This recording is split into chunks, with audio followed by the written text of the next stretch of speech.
Right, so today I'm going to teach you how the umbrella drill can help you with the lag in your golf, which is going to probably help you strike the ball and hit it a little bit further. So we're going to go through a three-stage process and we're going to end up with that drill. Start off like this. I've got my ball teed up, I've got myself a 7-iron, and if I take a setup to this golf ball, you'll notice that I've got an alignment stick in the ground.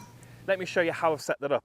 Once I take an address and I rotate away into my takeaway, notice how the bottom of the sole of my golf club literally just clips that alignment stick. And notice how when I do that, I've not got any wrist set here. So no wrist set and my club hits the alignment stick.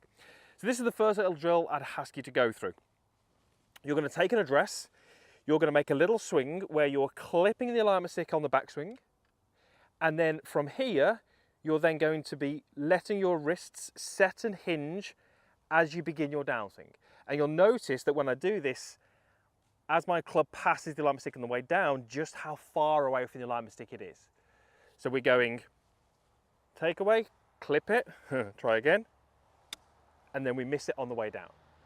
What this is really going to help is it's going to stop you sort of hinging the wrist early, and then what so many amateurs then do is throw the club away. And if that's the case, then I'm going to be hitting that stick on the way down. We want to hit it on the way back and miss it on the way down. So let me go ahead and do that.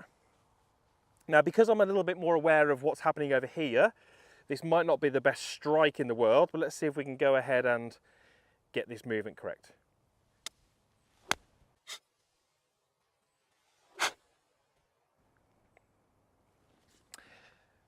So you saw I hit the alignment stick on the way back, and you'll notice I hit the ground target side of the ball on the way through. That's perfect. I got a super low ball flight. It only carried maybe 30, 40 yards. Hopefully it wasn't too close. But that was perfect because it shows me that I went nice and wide in the takeaway. I then transitioned adding in that wrist set. It was that wrist set and having this lag at this point in my golf swing, which allowed me to then strike the ground after the ball. Allowed me to have the handle forwards. That's what puts the shaft lean in. That's what enables me to hit higher at the club face. That's what gives me that compression, that feeling that we're searching for. And in this little exercise, that's why the ball goes out super low. So this is the first little exercise. And the reason I want this as the first exercise is because if you're struggling with, lag in your golf swing, we don't want to be doing it at full speed, making full backswings and, having to worry about it in a swing at 70, 80 miles an hour. In this little exercise, I'm only making little short swings, but you can see just how I'm allowing that lag to be added in during my golf swing. We have to have what I call fluid wrists. Now what that means is that the wrists, I've got the ability to move through this motion. I can actually hold on to the golf club relatively tightly with these 3 fingers. And if you think about a golf swing, potentially that club, even though it's a 7-iron, is going to be moving at about 90, 95 miles an hour around my body. If I hold loosely, the club's going to go spinning down that fairway and I might never see it again. So I have to hold on pretty tightly down an impact.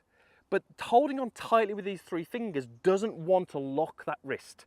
And that is where I see so many golfers going wrong. As they grip onto the club a little bit tighter, it really puts tension through here. Just watch what happens when I grip on as tight as I can. So those 3 fingers are squeezing as hard as I can on that golf club, as hard as I can. But I can still have a fluid wrist, and it's that difference that we need to be aware of. Gripping a little tighter here is needed in the downswing, but it has to be with a loose, fluid wrist.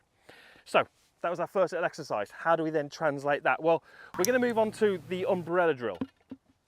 And this is really going to be how you take it through to a longer golf swing. I want you to imagine that this golf club, bear with me, is an umbrella. So I'm holding the handle of the umbrella. And if it was raining, I would need to protect myself from the rain. I would need to have that umbrella above my head. So if I made a backswing pivot with my body and had that umbrella above my head in this position, hopefully that's protecting me from the rain. This would be what we class as a traditional, obviously, backswing, but you can see how that umbrella wouldn't be above my head. So the idea in this little drill is that we're trying to make a backswing movement with almost 0 wrist set at all.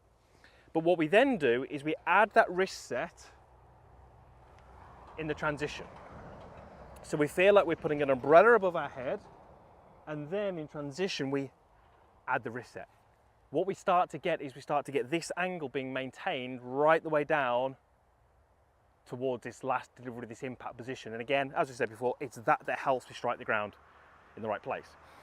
Those of you who are really struggling to create lag, you might be in a great position here, but you're going to be starting this way, where you're releasing that angle in transition. This exercise, whilst it's extreme, and this might not be how you ultimately swing the club, it's training you to do the opposite. It's training you to have 0 wrists and then add them in transition. So you're starting to get the opposite feel. And a good drill, one that works well, is essentially there to give you the right feels, give you the opposite feels. Now, the reality is when I actually hit this shot, it's probably not going to look quite as extreme as that, but I'm going to hit this shot feeling like I point the club above my head, add the wrists in transition, and then move through to impact.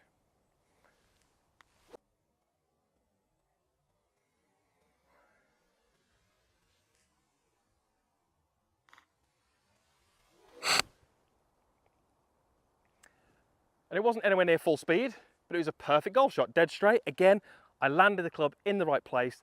That's the information I need, and hopefully you'll see how my wrists worked correctly in that golf swing.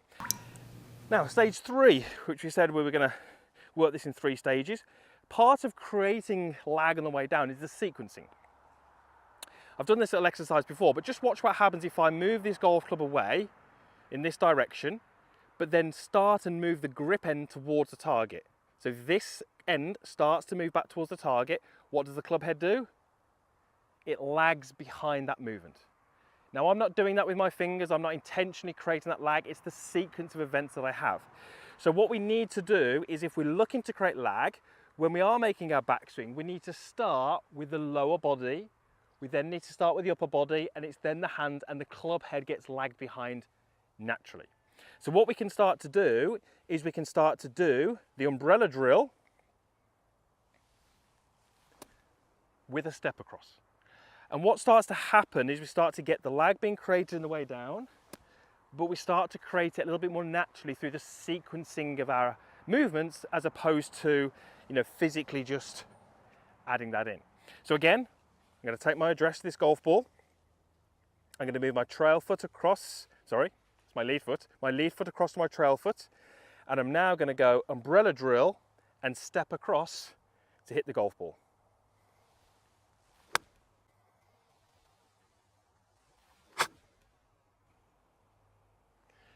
Now, as you can imagine, that's a little bit more difficult to time, but again, it was good. I managed to get that real nice feeling of the club lagging behind my body. The angle got delayed, and then we're able to strike it. So that sequence is really going to help you feel what lag is, add it into your golf swing, and doing it in a correct, natural way. What we never want you to do is try and physically feel as if you're holding on to an angle. It never really works. What we've done in this video is just giving you some external cues early on, and then some movements and a sequence which is going to help you get lag. Now, if you go through those sequences and you're still really struggling, you're finding it's almost impossible to create that lag, got to check your grip. Everything I've just done would be impossible with the poor grip. Let me show you what I mean. The golf club has to be running through the fingers of my lead hand, the base of the fingers, as you can see there. What that does, it gives my wrists this movement through the golf swing. If that handle gets too high through the lifeline of the hand, so you can see that's in a very different position, suddenly my wrists aren't able to move. So if I hold the club like this incorrect move, it doesn't matter how hard I try, I can't really create that lag. And the only way I'm likely to do it is to fan the club face way open, and then I might be able to get somewhere close, but as you can imagine, the ball's going to go way off to the right. It's not going to be great. So 3 sequence, follow that, that's how you get lag, but you just need to make sure that your grip is pretty functional at the start, because that's really the key to making this possible.